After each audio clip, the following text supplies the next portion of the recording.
You've been sold a lie. The one that says if you just hustle harder, your passion will set you free. But what they don't tell you about the beautiful grind is that it's a trap. They don't talk about that Sunday night dread when the anxiety isn't about your 9 to 5 coming up, but about the passion project you no longer have the energy for. They don't mention the burnout from something you love, a special kind of hell that feels like a profound personal failure. You started this to feel alive, but now you're just surviving. Your escape has become your cage. If you're tired of the toxic hustle culture and you're close to a breaking point, then this video is for you. We're not here to glorify the grind. We're here to talk about how to reclaim the joy you lost and build something meaningful without sacrificing your sanity in the process. Welcome to Waves of Change. This is my journey of retiring, relocating, and writing what peace means for me. Because you're never too late and your peace is never too far. The truth is, we've all been sold a very specific, very seductive story about the hustle. It's glorified on social media, preached by startup gurus, and woven into our professional lives.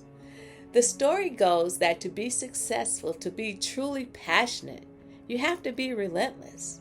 You have to rise and grind. Weekends are for working. Every single spare moment is an opportunity that needs to be monetized, optimized, and pushed to its absolute limit.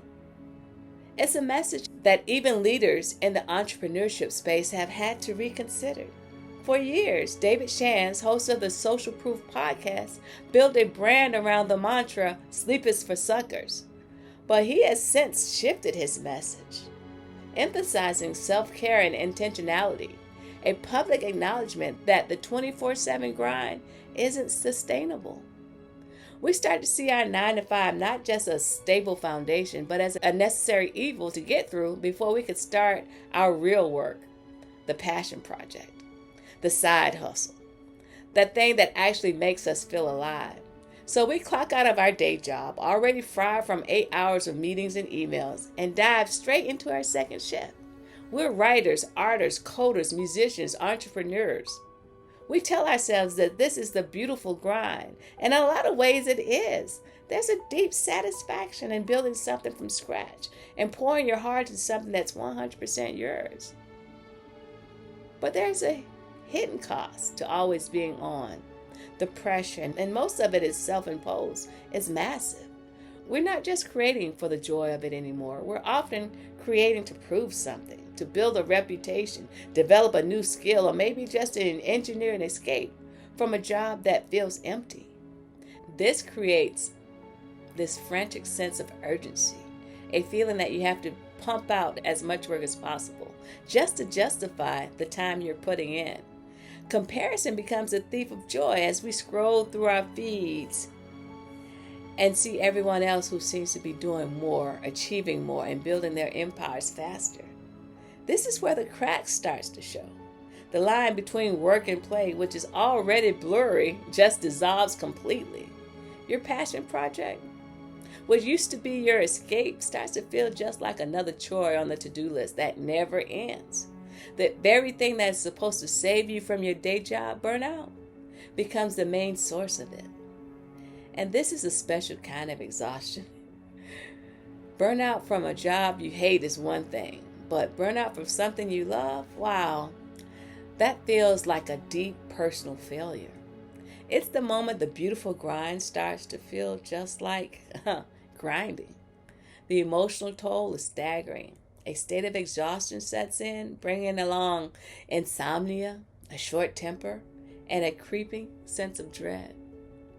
We feel guilty for resting because the hustle culture has taught us that downtime is wasted time. We feel like we're drowning, and the numbers back this up.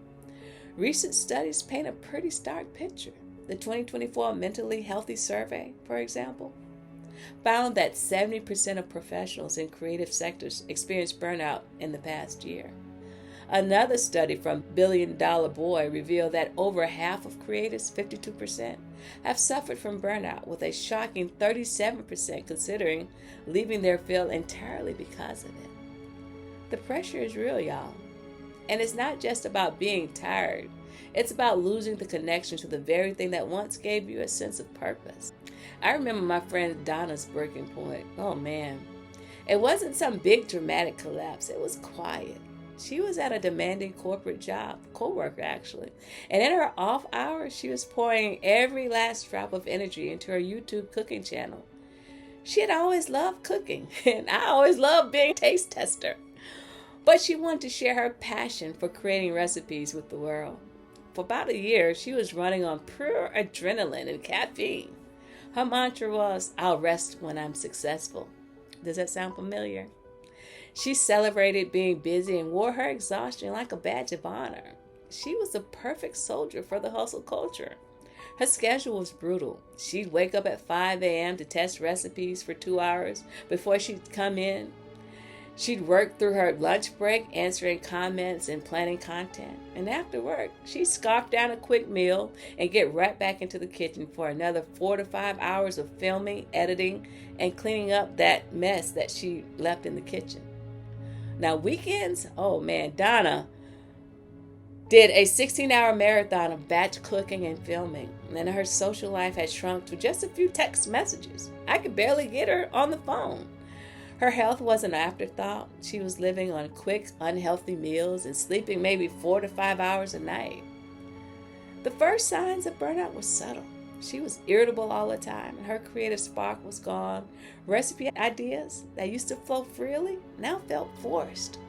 The kitchen, which once was her sanctuary, now felt like a factory. She started to dread the evenings and the weekends, the very time she used to live for. It all felt like an obligation, a heavy weight that she had to carry. Then her body started to send alarm signals. She was getting constant headaches. Her immune system was shot. She caught every cold that went around. But she just ignored it. She told herself this is the price of ambition. The real turning point came on a Tuesday night.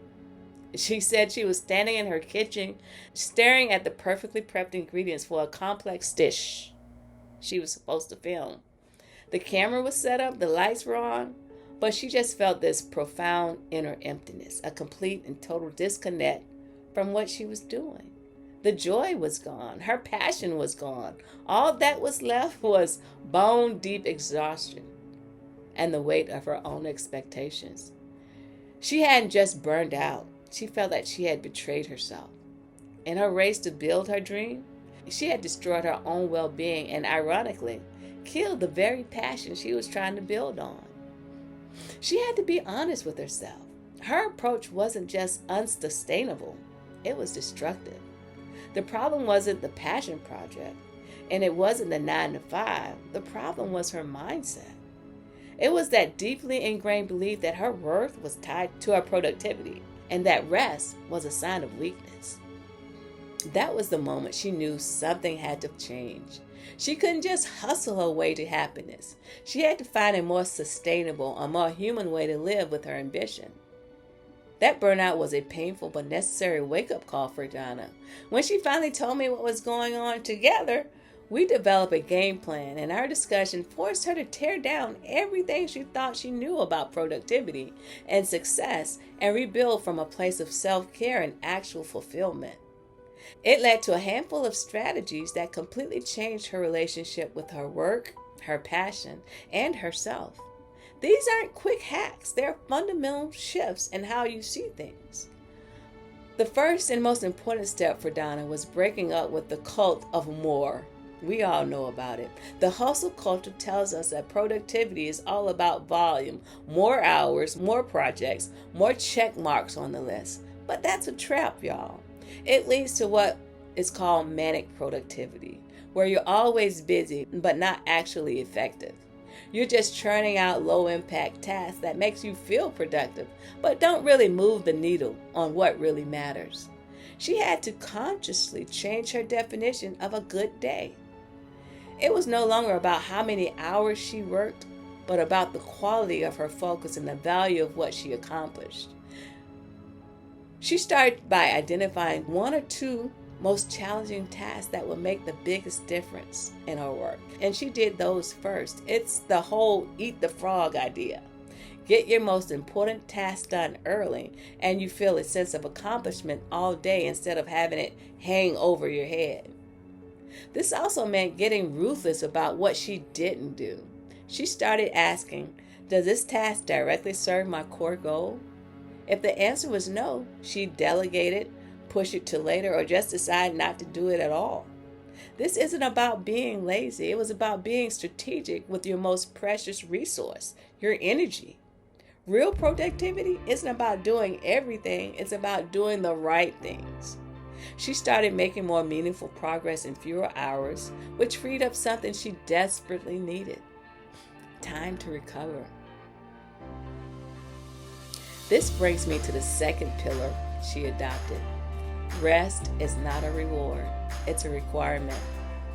For years, she treated rest as something she'd do after she earned it. But that day never came. The to-do list is infinite.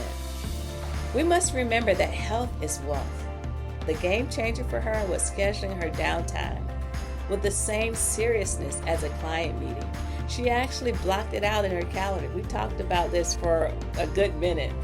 She blocked it out in her calendar: gym, read a book, go for a walk, no phone, dinner with friends. These weren't optional anymore. They became non-negotiable appointments with herself. And this worked for a couple key reasons. First, it reframes rest as a strategic part of work. You can't perform at your best if you're running on empty. Science backs this up. We know our brains need breaks to stay sharp, innovative, and resilient. There's ancient wisdom, biblical wisdom, that says in the book of Matthew, "Come to me, all you who are weary and burdened, and I will give you rest." Taking time off, even from the things you love, is how you prevent creative fatigue. Second, scheduling rest helps fight the guilt that comes with it. When do nothing is on your calendar, it's not procrastination, y'all. It's a part of the plan. You're not avoiding work. You're recharging so you can come back to it with fresh eyes and renewed energy. This could mean taking one full day off on the weekend. No matter what. It could mean setting a hard pencils down time in the evening. It's about finding a sustainable rhythm, not living in a frantic sprint. Your well-being is the engine that drives everything else, and you have to protect it. Now, once Donna had a new definition of productivity and she was prioritizing rest, the next step was to build a practical framework to protect this new approach from the chaos of daily life. This meant building better boundaries and getting back in touch with her original why. If you don't know, let me tell you, passion projects are sneaky. They can bleed into every corner of your life because you love it. It doesn't always feel like work, which makes it almost impossible to set healthy limits. This is where clear, firm boundaries become your best defense against burnout. First, Donna set up physical boundaries. She stopped working from her couch. She stopped planning in the evenings in her bed. She has one designated workspace, and when she leaves that space, she's mentally clocking out. This small physical separation helps signal to your brain that it's time to switch off. Next, she put up digital boundaries. This was a huge one. She created a separate user profile on her computer for her 9-to-5 versus her passion project. This helps to keep things from overlapping and stop her from getting distracted by work notifications when she was trying to be creative, and vice versa. She turned off all the non-essential notifications on her phone. The constant ping and pop-ups create a state of perpetual anxiety that makes deep, focused work impossible. And finally, and maybe most importantly, she learned the power of the word no. N-O. It's a complete sentence, y'all. For a long time, she was a people pleaser, saying yes to everything because she was afraid of missing out or letting people down. But her burnout taught her that you can't pour from an empty cup. Saying no to an extra project, a social event you don't have the energy for, or even one of your own ambitious ideas that can wait, isn't failure. It's an act of self-respect. You have to be the guardian of your own time and energy because no one else is going to do it for you. And when you're deep in the grind, it's so easy to lose sight of why you even started. The pressure to grow an audience, to monetize, to hit some external goal can quickly overshadow the simple joy of doing the work. This is why the final strategy we talked about is all about checking in with herself. She started a simple weekly check-in. She'd ask herself, why am I doing this? Is this still fun? What part of this did I enjoy most this week? This little ritual helps you stay connected to your core motivation, your why. When your efforts are aligned with your deeper values, the work feels more fulfilling and way less exhausting. This also meant she had to consciously redefine what success looked like for her.